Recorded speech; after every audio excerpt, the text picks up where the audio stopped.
Hello friends, followers and channel members, welcome to this very special tutorial video which many of you have been asking for. And in this video today we're going to look at getting started on flying on Vatsim for the very first time.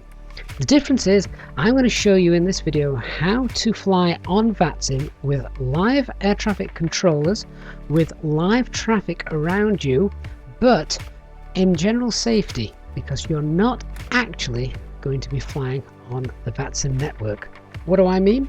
Let's find out.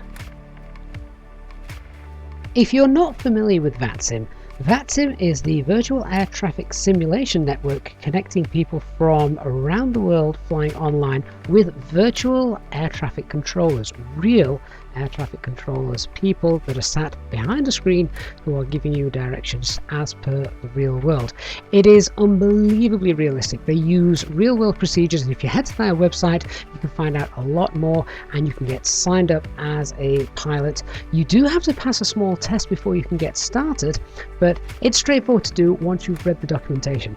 After you've done that, the next thing you need to do is visit this website to find out where there is lots of traffic and controllers currently online. This website not only shows you the live traffic from all the players currently connected to the network, but it also shows you where there are areas of air traffic control. Now what I want you to do is find an area which has a lot of air traffic control online and potentially a large amount of traffic, which is usually in the UK. Gatwick is a great place to start. Gatwick is one of the busiest airports on the entire network. Fantastic air traffic controls, and as we can see, we've got air traffic control on at the moment and quite a bit of ground traffic as well. So here we are loaded in on the ground at London Gatwick. What I'd recommend doing is setting the weather to clear skies, so we don't have any weather problems to worry about. And then once you've got yourself loaded in the simulator, get everything all fired up. So get the APU running, get all the switches and gizmos turned on so that your flight deck is ready to go. Now once everything is all sorted, you may be wondering, well, what flight plan do I need? Where am I going? Don't worry about any of this for now, and we're most certainly not going to be doing correct procedures in setting the aircraft up at the moment. All we're looking at in this tutorial is ensuring we get some practice in on the Vatsim network. We're at London Gatwick, however, so we are going to pop into the Init page London Gatwick as a start. Next, what we're going to do is actually look at getting connected on the Vatsim network. You can now launch the vPilot client and press the connect button. This brings up a little window where you can enter your call sign. Of course, for this video and this tutorial, it won't matter. What matters is this tick box here. What I want us to do for this tutorial is ensure that observer mode is ticked.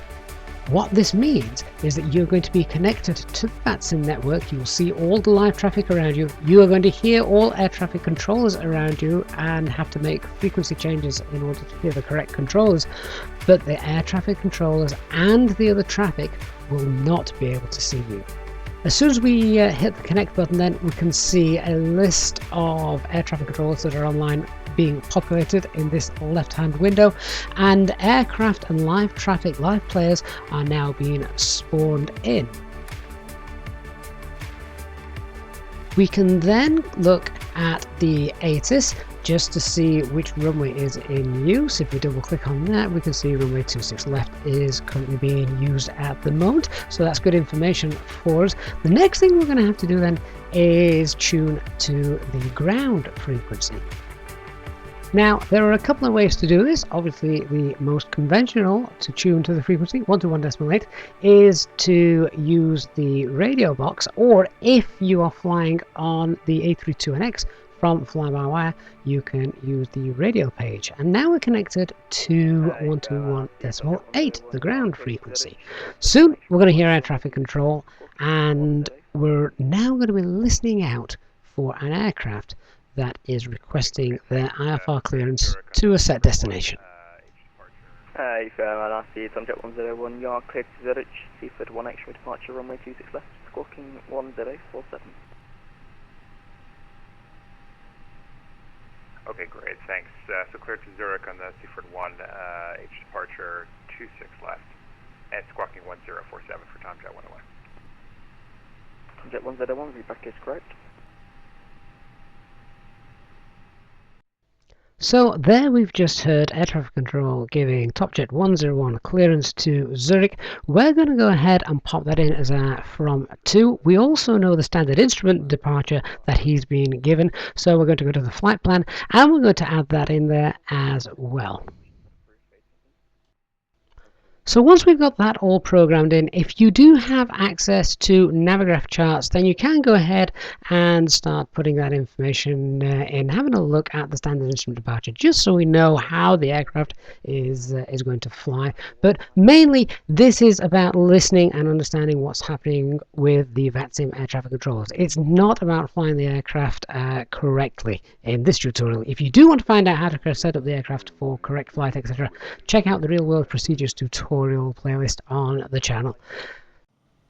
So now all we're going to do is remain on the ground frequency until we can hear the aircraft that we're effectively following request for his pushback and engine start clearance. Of course, we're not actually on the Vatsim network or connected and no one can see us, so if we want to go ahead and start our pushback a little bit earlier, that's absolutely fine. That just means we're slightly ahead of the game. So as you can see here, we're pushing back and we're going to get all ready until we hear that aircraft push back, get his taxi clearance.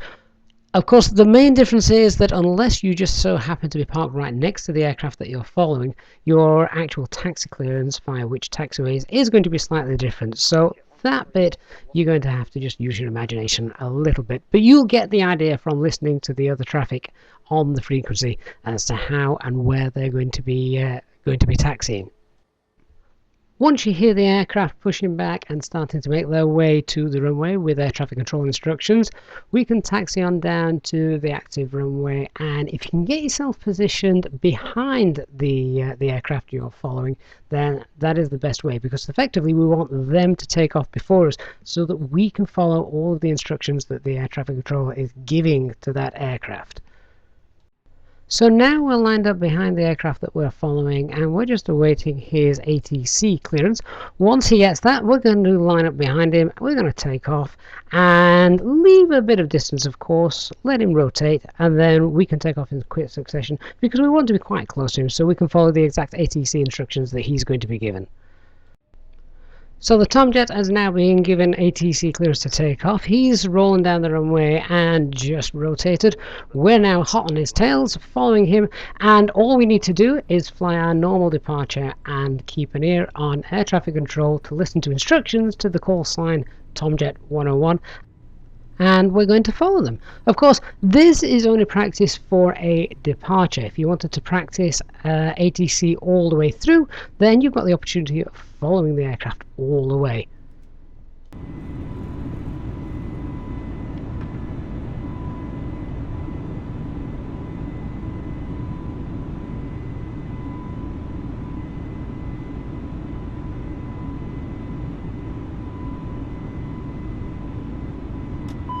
Tomjet 101 reported passing altitude, climb now, flight level 170.